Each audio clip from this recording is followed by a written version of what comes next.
السلام علیکم دوستو، ادب نامہ میں خوش آمدید۔ آج ہم صنعت لفظ و نشر اور صنعت لفظ و نشر کی اقسام پر بات کرتے ہیں۔ صنعت لفظ و نشر، لفظ کے معنی لپیٹنا اور نشر کے معنی پھیلانا ہے۔ اصطلاح میں لفظ و نشر سے مراد کلام میں پہلے دو یا دو سے زائد چیزوں کا ذکر کیا جائے اور پھر ان کی مناسبت اور تعلق سے اتنی ہی چیزوں کا ذکر کیا جائے۔ جن چیزوں کا ذکر پہلے آتا ہے وہ لفظ کہلاتی ہیں، بعد میں آنے والی چیزیں نشر کہلاتی ہیں۔ صنعت لفظ و نشر کی اقسام۔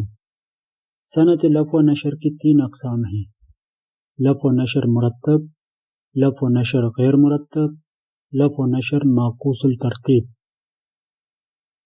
لفظ و نشر مرتب۔ لفظ و نشر مرتب میں جس ترتیب سے چیزوں کا پہلا ذکر ہوتا ہے، بعد میں ان سے مناسبت اور تعلق رکھنے والی چیزوں میں بھی وہی ترتیب برقرار رکھی جاتی ہے۔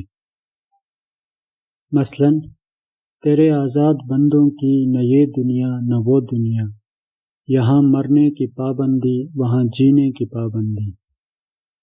اقبال نے شعر کے پہلے مصرعے میں یہ دنیا اور وہ دنیا یعنی آخرت کا ذکر کیا ہے۔ شعر کے دوسرے مصرعے میں یہ دنیا کی مناسبت سے مرنے کی پابندی کا ذکر پہلے کیا گیا ہے، اسی طرح وہ دنیا کی مناسبت سے جینے کی پابندی کا ذکر بعد میں کیا گیا ہے۔ اس طرح اس شعر میں صنعت لفظ و نشر مرتب برتی گئی ہے۔ دوسری مثال دیکھتے ہیں۔ تیرے رخسار و قد و چشم کے ہیں عاشق زار، گل جدا سر و جدا نرگس بیمار جدا۔ شاعر نے شعر کے پہلے مصرعے میں رخسار، قد اور چشم یعنی آنکھوں کا ذکر کیا ہے۔ دوسرے مصرعے میں اسی ترتیب سے رخسار کی مناسبت سے گل، قد کی مناسبت سے سرو اور چشم کی مناسبت سے نرگس کا ذکر کیا ہے۔ اس طرح اس شعر میں بھی صنعت لفظ و نشر مرتب برتی گئی ہے۔ لفظ و نشر غیر مرتب۔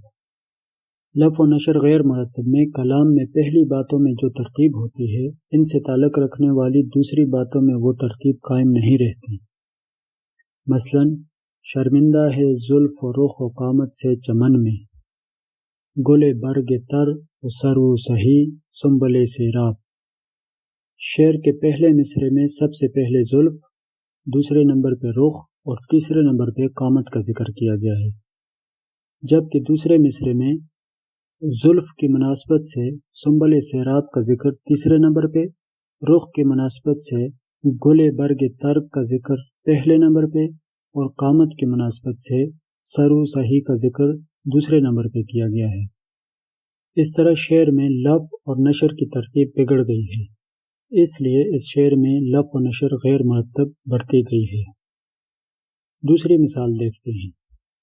رخ و جبین و مجا نیز چشم و ابرو کو، سنان و بدر و مے و نرگس و ہلال لکھا۔ شعر کے پہلے مصرعے میں رخ یعنی چہرے کا ذکر پہلے نمبر پہ، مجا یعنی پلکوں کا ذکر دوسرے نمبر پہ، جبین یعنی پیشانی کا ذکر تیسرے نمبر پہ کیا گیا ہے، جبکہ شعر کے دوسرے مصرعے میں رخ کی مناسبت سے بدر یعنی 14ویں کے چاند کا ذکر دوسرے نمبر پہ، اسی طرح مجا سے تعلق رکھنے والے سنان یعنی نیزے کا ذکر پہلے نمبر پہ اور جبین سے تعلق رکھنے والے ماہ یعنی چاند کا ذکر تیسرے نمبر پہ کیا گیا ہے۔ یہاں بھی لفظ اور نشر کی ترتیب بگڑ گئی ہے، اس لیے اس شعر میں بھی لفظ و نشر غیر مرتب برتی گئی ہے۔ لفظ و نشر معکوس الترتیب۔ لفظ و نشر معکوس الترتیب میں بعد میں آنے والی چیزوں کی ترتیب پہلے بیان کی گئی چیزوں کی ترتیب کے بالکل برعکس یعنی الٹی ہو جاتی ہے۔ مثلا ایک سب آگ ایک سب پانی، دیدہ و دل عذاب ہیں دونوں۔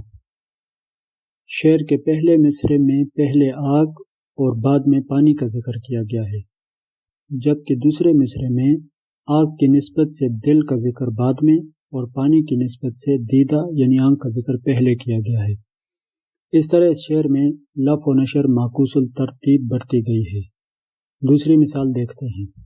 مکھڑا وہ بلا زلف سے آفام، کیا خاک جیے جس کی شب ایسی سحر ایسی۔ شعر کے پہلے مصرعے میں پہلے مکھڑے کا ذکر جبکہ بعد میں زلف کا ذکر ہوا ہے، جبکہ دوسرے مصرعے میں مکھڑے کی مناسبت سے سحر کا ذکر بعد میں اور زلف کی مناسبت سے شب کا ذکر پہلے کیا گیا ہے۔ اس طرح اس شعر میں بھی لف و نشر معکوس الترتیب برتی گئی ہے۔